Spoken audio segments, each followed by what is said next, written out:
secret camera that watched over the front door, and the feed ran into a monitor in his room. It buzzed and hummed on a dusty shelf at the end of his bed. With heavy eyelids, I begged for sleep, but when I shut my eyes, I could still see the bright green glow of the night cam feed. What existed within the black and green monitor crawled along in my mind until I couldn't help but fall into a glaze in front of the screen.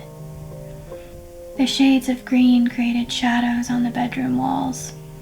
The coats that hung on the back of the door turned into the Grim Reaper. The lampshade created a shadow on the ceiling that was ready to devour me.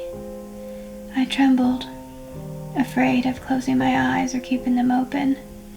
A fog of panic felt as if it were going to smother me.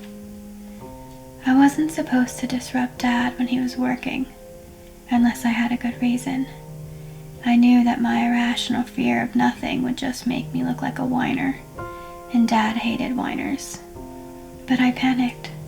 I sat up and slid to the edge of the bed, my bare feet dangling as the waterbed sloshed beneath me. I tiptoed from his room down the dark hallway to the door of the garage. I stood there for a moment, trying to find the strength to go back to bed, but I couldn't grasp it. Time stood still, and I shivered in the deafening silence. With bedhead, clenched fists, and dark circles under my eyes, my heart pounded heavy in my chest. I felt like I was standing on the edge of time. I brought my hand up to knock, skin and bone against pine. "Daddy," I said, in a worn whisper. Part of me didn't want him to hear me, but the other part of me knew that I couldn't leave until he did. "Daddy," I said again, in a loud breath. I stood there, empty, waiting for the door to swing open. "I can't sleep," I said into the crack of the door jamb.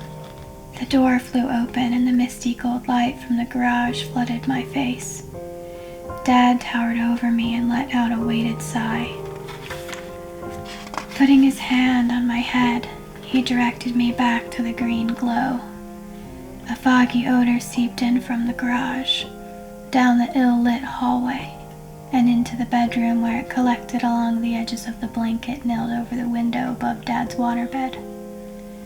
I shuffled through the mess along the bedroom floor. A broken Sega controller that I'd destroyed in one of my rage-filled tantrums, an empty box of Pop-Tarts, Dad's black and red flannel, old copies of Guns and Ammo magazine, and a tube of Gillette deodorant with a missing top, and climbed back onto the bed.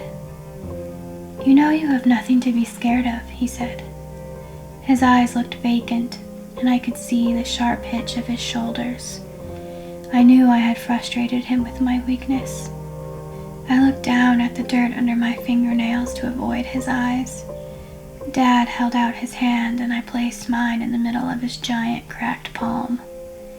The tips of his fingers were speckled with a faded rusty orange color from the iodine he used to make meth. He closed his hand around mine, and I thought about how the stains looked just like the carrot juice Grandma Linda would make for us in Michigan sometimes.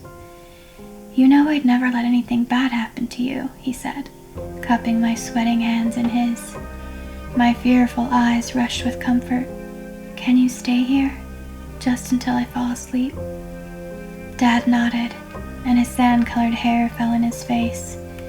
The circles under his eyes were complete darkness.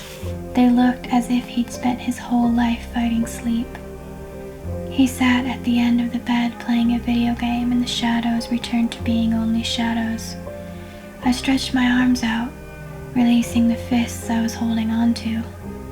As I widened my arms, I felt something cold and foreign in the bed beside me, but I couldn't make out what it was. I lifted up the pillow. It was Dad's gun. I turned away from it, onto Mom's side of the bed, and watched Dad's black silhouette in the green haze. I fell asleep to the clicking of the Sega controller.